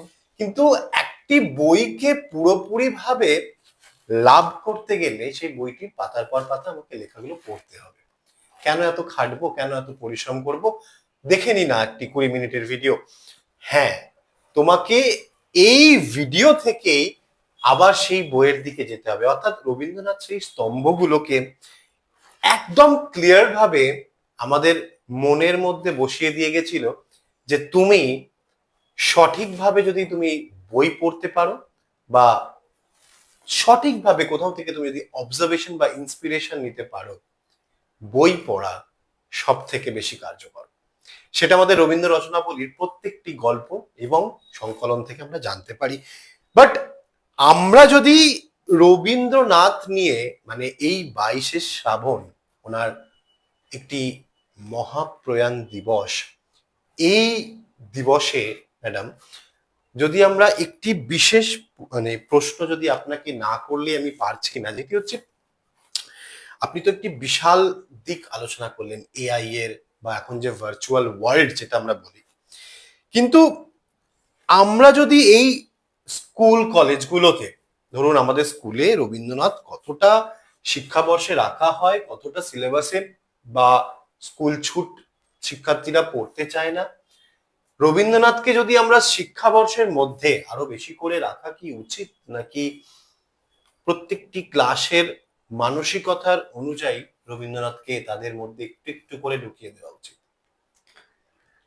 দেখুন, যদি শুধুমাত্র বলেন যে সিলেবাসের আন্ডারে আপনি যা রাখবেন হুম, সেটাকেই আমাকে পড়তে হবে, হুম, এটা তো জোরপূর্বক করানো। হুম, সেটা তো রবীন্দ্রনাথ কোনোভাবেই কোনোদিনই সমর্থন করেননি সেই হুম, বিষয়টিকে। এবং আমারও মনে হয় সিলেবাসে রাখলে, আপনি একটা গল্পের বই রাখলেন, হুম, আপনি দুটো গল্প রাখলেন বা একটা উপন্যাস রাখলেন, সে সেইটুকুই পড়বে, কিন্তু সেইটুকু পড়ে রবীন্দ্রনাথকে জানা যাবে না। আর এই যে আপনি এক্ষুনি বলছিলেন, যেটা এআই এর প্রসঙ্গটা উঠলো বলে আমি একটু এই বিষয়টা একটু টেনে দেবো কয়েকটা কথা বলার জন্য, সেটা হচ্ছে যে এআই এর বিষয়টিতে এসেও আমরা এখন দেখতে পাচ্ছি যে টেকনোলজি কোথায় গিয়ে পৌঁছেছে, হুম, এবং টেকনোলজিক্যালি যে পিছিয়ে পড়ছে সে হয়তো সবার থেকে দূরে সরে যাচ্ছে। একদম। এবার ব্যাপার হচ্ছে এখন তাহলে এই এআই এর যুগে রবীন্দ্রনাথের কি গুরুত্ব? একদম। দেখুন, রবীন্দ্রনাথ নিজেও কিন্তু যন্ত্র সভ্যতার বিরোধিতা করেননি। কারণ স্কুল কলেজে এখন ফোন ল্যাপটপ সব ঢুকে গেছে, অবশ্যই প্রয়োজনীয়তা হ্যাঁ, আছে, তারা আমি মনে প্রতি করি মুহূর্তে ইন্টারনেটের সাথে যুক্ত। প্রয়োজন, তারা একদিন যদি ল্যাগ করে তারা অনেকটা পিছিয়ে পড়ছে। এটাও প্রয়োজন। হ্যাঁ, তাহলে সেটাও যে রবীন্দ্রনাথের গুরুত্বটা কত রকম ভাবে। হ্যাঁ, তো এখানেই বিষয় যে ধরুন আপনি এই যে যত বেশি দেখছেন, এই যে ধরুন এখন বললেন যেটা সব জায়গায় এআই পৌঁছে গেছে বা টেকনোলজি পৌঁছে গেছে, রবীন্দ্রনাথ নিজেও তো যন্ত্র সভ্যতাকে সাদর আমন্ত্রণ জানিয়েছিলেন, কিন্তু তিনি বলেছিলেন যন্ত্র সভ্যতাকে আমি চাই বা যন্ত্রকে চাই, কিন্তু যান্ত্রিক মানুষ চাই না। হুম, যন্ত্র, আপনি যতক্ষণ আপনার নিজের মধ্যে আছেন ততক্ষণ আপনি যন্ত্রকে ব্যবহার করবেন। আপনি যদি নিজে যান্ত্রিক হয়ে যান তাহলে যন্ত্র আপনাকে ব্যবহার করবে। হুম। এইটা কিন্তু মহা বিপদ, যেটা রবীন্দ্রনাথ নিজে বলেছেন। আর কোথাও গিয়ে এইখান ক্রিয়েশনটা বন্ধ হয়ে যাচ্ছে, মানুষের যে মাথা থেকে যে একটি নতুন সৃষ্টি, ক্রিয়েশন বা হচ্ছেই ক্রিয়েটার তো, আপনি বলুন হচ্ছে না। সবকিছু ক্রিয়েট করার জন্য আমরা টুলস গুলোকে ইউজ করছি। এক্স্যাক্টলি। আপনি বলুন এখন ম্যাক্সিমাম দিক থেকে আপনি যদি বলেন যে রবীন্দ্রনাথকে নিয়ে 4টে কথা লিখে আনার জন্য, আমি ধরে নিচ্ছি যে আজকে আমাদের 22শে শ্রাবণ, হুম, আপনি কোনো একটা ছাত্রকে বললেন যে একটা ছোট্ট প্যারাগ্রাফ লিখতে, হুম, সে চ্যাটজিপিটি থেকে দেখে সে করে দেবে আপনাকে। হুম, তাহলে কোনো একটা জায়গায় গিয়ে আমরা অবশ্যই গ্রহণ করব, যন্ত্র এসেছে আমরা নেব, টেকনোলজি এসেছে গ্রহণ করব, কিন্তু আমার যে প্রতিভা বা আমি যেটা, সেটাকে খোঁজা যদি বন্ধ করে দেন তাহলে তো অবশ্যই মহা বিপদ। হুম। আর এই বিপদের সম্মুখীন হচ্ছে আমাদের আগামী প্রজন্ম ভীষণ ভাবে। মানে কোথাও গিয়ে যেন সেই ইন্ডিভিজুয়ালিটিটা নষ্ট হয়ে যাচ্ছে। অবশ্যই। মানে প্রত্যেকটি মানুষের একটি ইন্ডিভিজুয়ালনেস গুলো আমরা হারিয়ে ফেলছি যত আমরা এই এআই এর দিকে, এআই কে হাতিয়ার করে নিচ্ছি মেনলি। হুম, মানে আমি যেই জায়গাটাতে পারছি না সেই জায়গাটাতে আমি একবার পাস্টে গিয়ে ঘষে মেজে না এসে আমি আবার সেই এআই নিয়ে এগিয়ে যাচ্ছি, তাতে কি সৃষ্টিটা অনেকটাই আটকে যাচ্ছে। এআই মানে কিন্তু সমগ্র বিশ্বের একটি প্রতিফলন। আহ আজকালকার দিনে ম্যাডাম এই যে দেশ বিদেশে এত উগ্র জাতীয়তাবাদ, হুম, সেই জায়গায় আমরা যদি দাঁড়িয়ে দেখি, মানে এতটা রবীন্দ্রনাথের ন্যাশনালিজম নিয়ে ওনার লেখা এবং ওনার যে জাতীয়তাবাদ নিয়ে যে এত চিন্তা পারে, একেবারেই তো উনি মানে সেই জায়গাটায় ভিন্ন প্রকৃতির। হুম, তো সেই অবশ্যই। জায়গাটায় ওনার যে পার্সোনালিটির একটি রূপ বৈচিত্র্য ছাপ উনি ফেলেছেন, সেই জায়গাটাতে ওনার এই যে তথ্য এত সংঘাতময়, ওনার আলোচনা এত উনি লিখছেন, আমরা দেখেছি উনি কলমে বিরোধিতা করতেন, কলমে উনি লিখতেন, ওনার ওয়ার্ডটা চলতো কলমে। যদি আমি স্বদেশী আন্দোলনের সময় পড়ি, হ্যাঁ সেই অবশ্যই। স্বদেশী, হ্যাঁ স্বদেশী আন্দোলনের সময় বাইরে স্বদেশী আন্দোলন হচ্ছে আর আমরা দেখছি সেই গল্প যেখানে রবীন্দ্রনাথ ওনার লেখার মধ্যে সেই স্বদেশী আন্দোলনের কথাগুলো উল্লেখ করছে। তো হোম অ্যান্ড দ্য ওয়ার্ল্ড, ঘরে ও বাইরে। হুম। তো সেই লেখাটার মধ্যে ম্যাডাম এই যে ন্যাশনালিজমের দিকগুলো যদি একটু বলেন, মানে ওনার পরিদর্শনটা। দেখুন, ন্যাশনালিজম যদি এখন বলতে হয়, রবীন্দ্রনাথের নেশন তত্ত্ব কিন্তু পুরোপুরি ভিন্ন মাপের ছিল।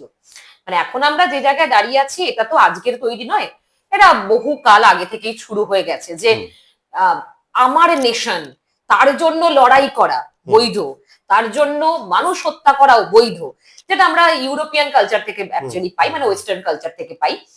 তো সেটা রবীন্দ্রনাথের দৃষ্টিভঙ্গি পুরোপুরি আলাদা ছিল। তিনি এই জায়গা থেকে, মানে তার দুটি গ্রন্থ আছে অ্যাকচুয়ালি, ন্যাশনালিজম আর পার্সোনালিটি। তো এই বিষয়টি যেরকম যদি ধরি, তিনি দুটো সত্তাকে রেখেছিলেন, একটা হচ্ছে ইন্ডিভিজুয়ালিটি আর একটা হচ্ছে পার্সোনালিটি। তিনি বলেছেন যে ইন্ডিভিজুয়ালিটি আসলে সেই সত্তা, যেই সত্তা মানুষকে অহংবোধ বা মানুষের স্বার্থ চরিতার্থতা করায়, আর পার্সোনালিটি হচ্ছে বিবেকবোধ, হুম, যে বোধ হচ্ছে মানুষকে শুভর দিকে নিয়ে যায় বা মানুষকে তার যেটা মানে ভালো দিক, সেই ভালো দিকটার দিকে বেশি করে আগ্রহ তৈরি করে। হুম, এইবার তিনি বলছেন আসলে এই পার্সোনালিটি ন্যাশনালিজমের কণ্ঠরোধ, মানে ন্যাশনালিজম পার্সোনালিটির কণ্ঠরোধ করতে চায়। কারণ ধরুন আপনার মনের মধ্যে যদি বিবেকবোধ তৈরি হয়ে যায়, আপনার মনের মধ্যে যদি মনে হয় যে আমি ক্ষমতা দিয়ে সবকিছু কেন আগ্রাসন করব, তখন তো স্বাভাবিক আপনি যুদ্ধ করবেন না। হুম, আপনার কাছে যন্ত্র আছে, আজকে যদি আমরা বলি আমেরিকার কাছে সব থেকে বেশি শক্তি আছে, একদম। তাই আমেরিকাকে গোটা বিশ্ব ভয় পায়। হুম, ফলে বা রাশিয়াকে গোটা বিশ্ব ভয় পাচ্ছে। সুতরাং এটাও কিন্তু এরকম একটা আগ্রাসন, মানে নেশন নিয়ে আগ্রাসন বা ন্যাশনালিজমের নামে আগ্রাসন, এটা রবীন্দ্রনাথ বলেছেন। তবে আজকের দিনে দাঁড়িয়ে আমি রবীন্দ্রনাথের এই তত্ত্বটা পুরোপুরি ভাবে সমর্থন করি না, কারণ এখন যা অবস্থা, রবীন্দ্রনাথের এই তত্ত্ব যদি সকলে মানতেন যে আসলে উগ্র জাতীয়তাবাদ ভালো নয়, আগ্রাসন ভালো নয়, যুদ্ধের প্রয়োজন নেই, যদি এগুলো তিনি যদি সকল দেশে প্রচার করতে পারতেন, তাহলে আমি বলতাম এটার মতো ভালো কিছু হতে পারে না। কিন্তু আসলে অন্য দেশে তার এই তত্ত্ব কিন্তু গৃহীত হয়নি। তিনি আমেরিকাতেও অপমানিত হয়েছেন। তিনি যখন বিশ্বভারতীর হয়ে ওখানে অনুদান আনতে গিয়েছিলেন বা সাহায্য বলা যায়, তাকে অপমানিত হতে হয়েছে তার এই যে মনোভাবের জন্য বা মতাদর্শের জন্য। ফলে একটা খুব সত্য কথা যে আজকের দিনে দাঁড়িয়ে আমাদের নেশন তত্ত্বকে একটু অন্যভাবে ভাবতেই হবে, কারণ আপনার মতো তো সকলে ভাবছে না। রবীন্দ্রনাথ যেটা করেছেন সেটা আমাদের ভারতবর্ষের প্রাচীন সংস্কৃতি, যেটা আপনি শুনে থাকবেন যে অ্যানি বেসন যেটা যখন লিখেছিলেন যে কোন দরিদ্র, আমি মানে যেটাকে দরিদ্র বলে সেই দরিদ্র আমি ভারতবর্ষে দেখিনি। ভারতবর্ষের মানুষ কিন্তু আত্মসচেতন এবং আত্মনির্ভর, মানে স্বনির্ভর, গ্রামগুলো স্বনির্ভর। রবীন্দ্রনাথ সেই সংস্কৃতি যদি এখন মানে তিনি যখন বলেছেন, তো সেই জায়গাটা তিনি আনার কথা বলেছেন যে ভারতবর্ষের প্রাচীন সংস্কৃতি অনুযায়ী দেখতে গেলে কিন্তু বাকি দেশগুলো কেন শুনবে আপনার কথা? যথারীতি শোনেনি। যথারীতি এখন আমাদের ভারতবর্ষের এই পরিস্থিতিতে অবশ্যই হয়তো রবীন্দ্রনাথের এই ন্যাশনালিজম তত্ত্বটাকে পুরোপুরি গ্রহণ করা সম্ভব হয়তো বা হবে না। মানে ন্যাশনালিজম নিয়েও রবীন্দ্রনাথের যে ইনহিউম্যান যে তত্ত্ব, ওনার যে আগ্রাসন, সেই বিষয়টা কিন্তু আমরা খুব গুরুত্বপূর্ণভাবে তার সাহিত্য চর্চার একটি নতুন দিককে তুলে ধরেছে। এবং তিনি থেমে থাকেনি যে এই উগ্র জাতীয়তাবাদের প্রতিও একটি বিরোধিতাপূর্ণ লেখার মধ্যে দিয়ে। তো ম্যাডাম, যদি একটু এই গুরুত্বপূর্ণ দিকগুলো একটি শর্ট কিছু চিন্তা ভাবনায় আমরা প্রকাশ করি, আপনার মাথায় কোন সেই দিকটির উল্লেখ একদম ওয়ান লাইনে আসে, বা যদি আমি একদম ওয়ান লাইন স্টেটমেন্ট হিসাবে জিজ্ঞেস করি আপনাকে, সেই জিনিসগুলো যদি একটু বলেন মানে আমাদের দর্শকের কাছে, তাহলে সেই চিন্তা ভাবনাগুলো এখনকার দিনে জেনজিদেরও সেই জিনিসগুলো ক্লিয়ার হয়ে যাবে যে অ্যাকচুয়াল রবীন্দ্রনাথ মানে কি। আচ্ছা ম্যাডাম, যদি আমি আপনাকে জিজ্ঞেস করি যে প্রথম কোন জিনিসটি আপনার মনে হচ্ছে, যদি এই ওয়ার্ড গুলো বা এই শব্দগুলো আমি আপনার কাছে রাখি, আচ্ছা, প্রথমেই যে ওয়ার্ডটা শান্তিনিকেতন, শান্তিনিকেতন বলতে আপনার কি মনে হয়? আদর্শ বিদ্যালয়, বিশ্ববিদ্যালয়, স্বাধীনতা, মুক্তি, প্রেম,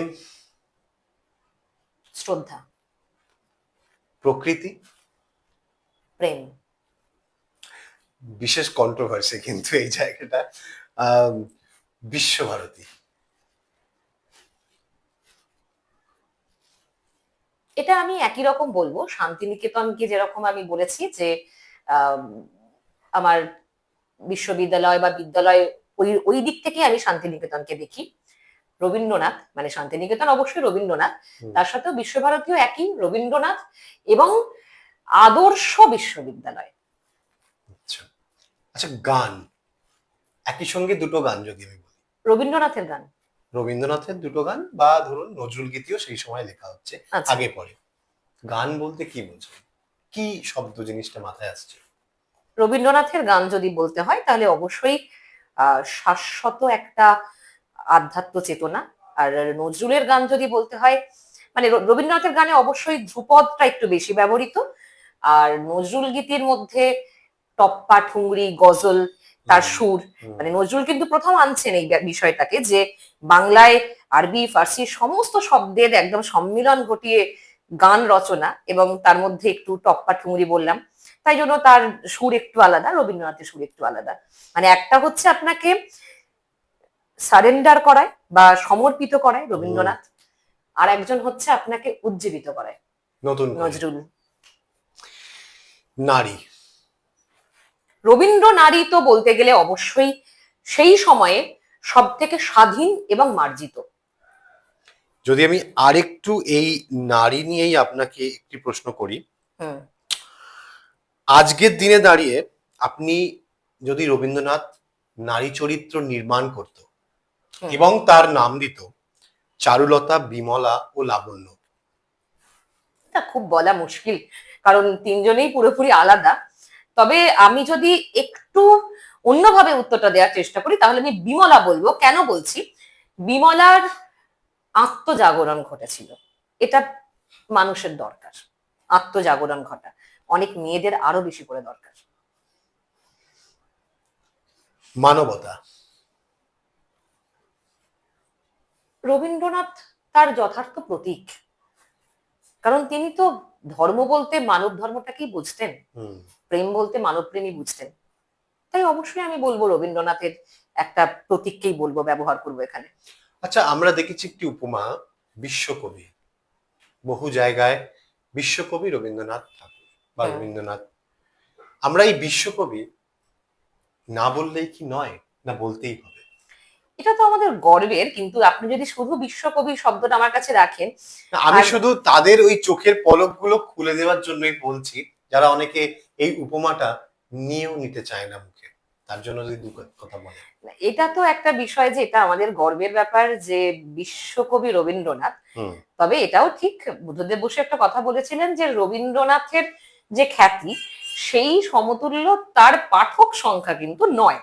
তবে যাই হোক, সে প্রসঙ্গটায় না গিয়েও আপনি যদি শুধু আমাকে বলেন যে বিশ্বকবি, তাহলে আমি কি বলবো? তাহলে অবশ্যই আমি বলবো আমার আপনার সবার কবি, আমাদের কবি, বাঙালির কবি।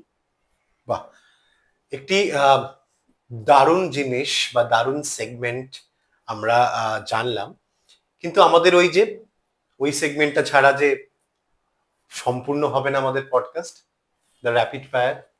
And the rapid fire show নিয়েই আমাদের বৈঠকি, কথায় কথায় বৈঠকি। তো আপনারা দেখলেন যে শুধু একটি শব্দের মাধ্যমেই কতটা রবীন্দ্রনাথকে জানা যায়।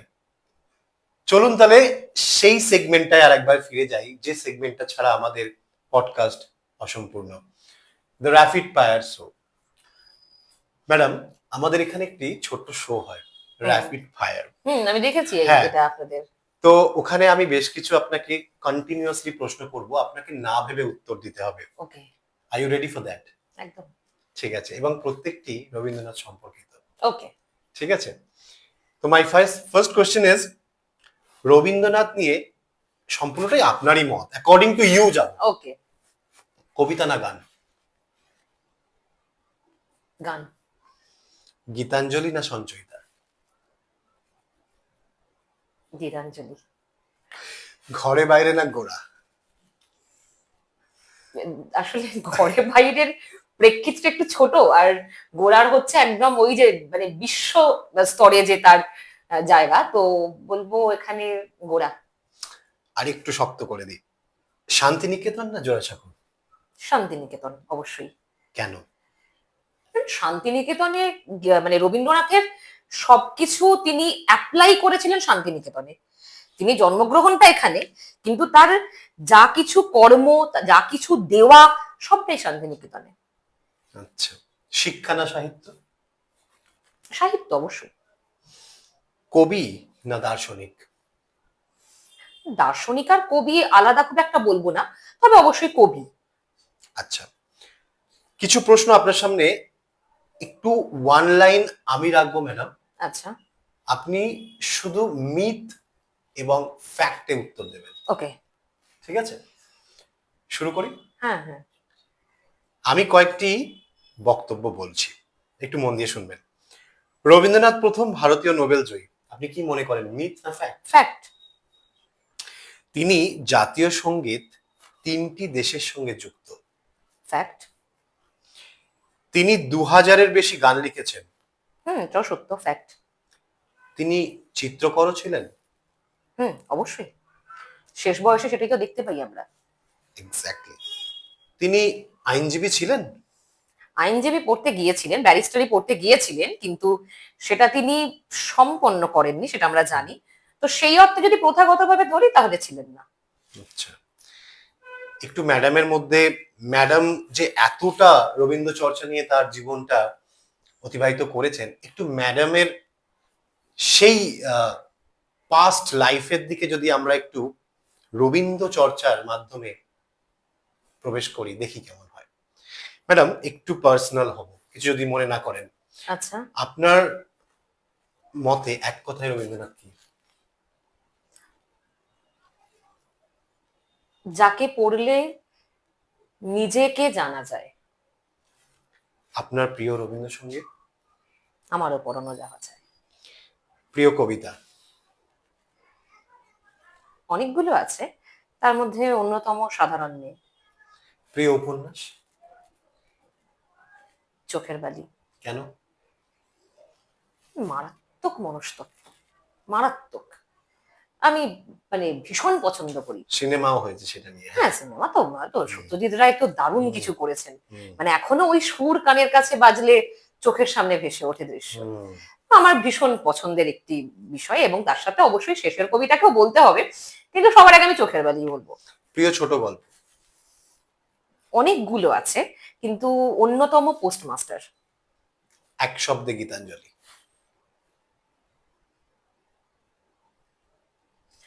দুঃখ, বেদনা, ব্যথা এবং সেগুলোকে জয় করে যেটা লেখা, মানে আমরা যেটা বলি যে রবীন্দ্রনাথের সমস্ত কিছু, মানে যদি আমি বলি সমস্ত দুঃখ কষ্ট, সেই আগুনকে তিনি আলোতে পরিণত করেছেন।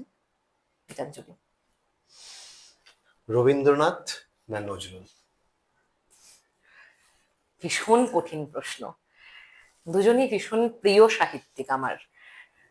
রবীন্দ্রনাথ আলাদা পুরোপুরি, নজরুল আলাদা। আপনি রবীন্দ্রসঙ্গীত এবং নজরুল গীতির ক্ষেত্রে কথাটা বলেছিলেন, ওই একই সাথে আমি বলবো রবীন্দ্রনাথ আমাদের খুব শান্তিতে বসায়, আমাদের নিজেদের কাছে একদম নিজেদের ভিতরে গিয়ে নিজেদেরকে আবিষ্কার করতে শেখায়।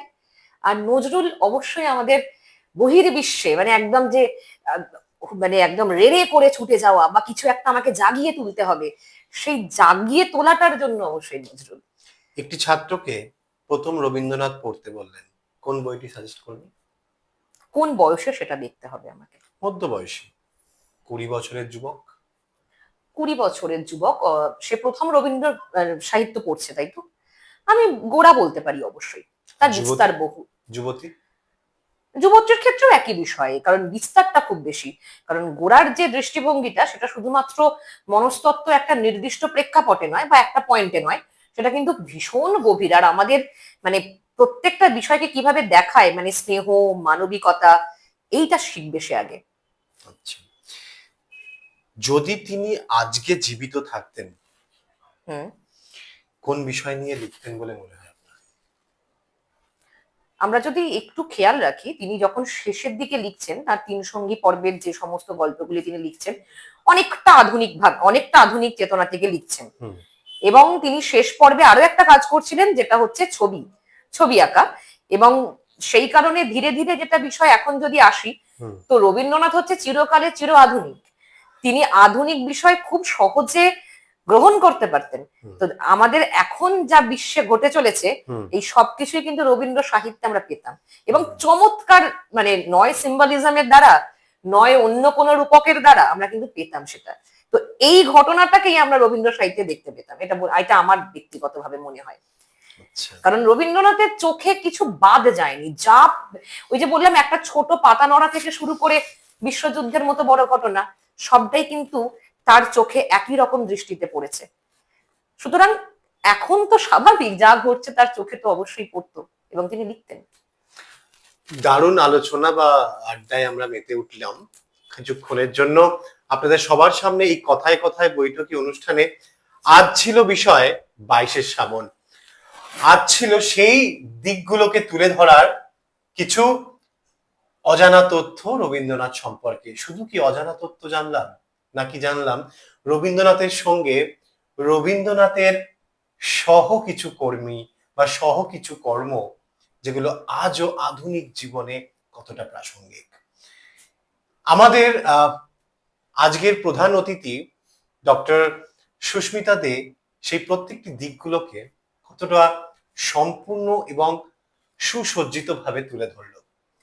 ম্যাডাম, আমি আপনার কাছে একটি লাস্ট প্রশ্ন নিয়ে আমাদের একদম শেষের দিকে অনুষ্ঠানে চলে এসেছি। আজ যদি আমাদের এই বৈঠকি অনুষ্ঠানে, হুম। কথায় কথায় বৈঠকিতে, যদি আমি এই অনুষ্ঠানটি 1900 শতকের গোড়ায় যদি এরকম একটি অনুষ্ঠান থাকতো, আর যদি প্রধান অতিথি হিসাবে রবীন্দ্রনাথ থাকতো, আর যদি আপনি আমার জায়গাটা সঞ্চালক হিসাবে করতেন বা সঞ্চালিত করতেন এই প্রোগ্রামটা, আপনার সেই অন্যতম প্রশ্নটা কি হতো রবীন্দ্রনাথের দিকে? এতটা স্পর্ধা আমার আছে সেটা আমি বুঝতে পারছি না। তো তাও এত লোভনীয় প্রশ্নের উত্তর তো দিতেই হয়। আমি আমি প্রথম কি প্রশ্ন করতাম, আহ অবশ্যই তো যেগুলো তার আগে তাকে ছুঁয়ে দেখা, তাকে অবশ্যই চাইতাম প্রণাম করতে একবার। কিন্তু এটাও ঠিক যে তখন হয়তো বা আমিও তো সেই সময়ই থাকতাম, তাই এতটা আবেগে উৎপ্লুত হতাম কিনা সন্দেহ আছে। কারণ আমরা দেখেছি সাধারণত বেশিরভাগ সাহিত্যিকদের ক্ষেত্রে যেটা হয়, তার সময়কাল তাকে এতটা গুরুত্ব না দিলেও পরে পরে গুরুত্ব বাড়ে। তো আজকে আমি যেটা অনুভব করছি, আপনি যে কথাটা বলেছেন, হয়তো সেই সময় এতটা করতাম না। তবে অবশ্যই খুব ক্যাজুয়ালি যে প্রশ্ন করার, তিনি তখন কি একদম যা সমাজে ঘটছে বা কি গ্রন্থ লিখলেন সেই বিষয়টাই হয়তো জিজ্ঞেস করতাম। অথবা আমি যদি ধরে নিই যে তার চোখে এই যে বিশ্বযুদ্ধ আমাদের, সে কিভাবে দেখলেন বা তার প্রভাবটা কি হতে চলেছে, তিনি কিভাবে ভাবছেন, বা তার এই ন্যাশনালিজম নিয়ে আমি জিজ্ঞেস করতে পারতাম। কারণ এগুলো ভীষণ ব্রড এরিয়া, তিনি এগুলো অন্যভাবে পুরো দেখছেন, অনেক মানুষের পক্ষে সম্ভব নয় দেখা এইভাবে। এগুলো আলোচনা করতাম অবশ্যই। অসংখ্য ধন্যবাদ ম্যাডাম আপনাকে। ধন্যবাদ। আমাদের সঙ্গে এই কথায় কথায় বৈঠকি অনুষ্ঠানে আমাদের প্রধান অতিথি আপনি আজকে আমাদের এই 22শে শ্রাবণে একটি রবীন্দ্র চিন্তা ভাবনা নিয়ে তার কিছু অজানা তথ্য দিকগুলোকে তুলে ধরার জন্য এবং অনেকটা সময় দেওয়ার জন্য। ধন্যবাদ। তো আমরা এইটুকুই জানতে পারলাম যে রবীন্দ্রনাথ শুধুমাত্র অতীত নয়, রবীন্দ্রনাথ আমাদের বর্তমান এবং রবীন্দ্রনাথ আমাদের ভবিষ্যৎ। তাই আজকের বিষয় এবং আজকের টপিকটি 22শে শ্রাবণ মহাপ্রয়াণের শুধু মহাপ্রয়াণ দিবস বলেই নয়, তার আলাদা আরো চিত্রকর দিকগুলোর আলোর উৎসগুলোকে নতুন ভাবে তুলে ধরার। তাই আজকের বিষয় ছিল কথায় কথায় বৈঠকিতে রবীন্দ্রনাথ ও তার কিছু কথা। আবারও ফিরে আসবো নতুন একটি টপিক ও বিষয় নিয়ে আমাদের এই অনুষ্ঠান কথায় কথায় বৈঠকি। ততক্ষণ সবাই সুস্থ থাকবেন, ভালো থাকবেন, আর আমাদের এই অনুষ্ঠানটি দেখতে থাকবেন। আবার দেখা হচ্ছে আপনাদের সবার সাথে কথায় কথায় বৈঠকিতে। নমস্কার সবাইকে।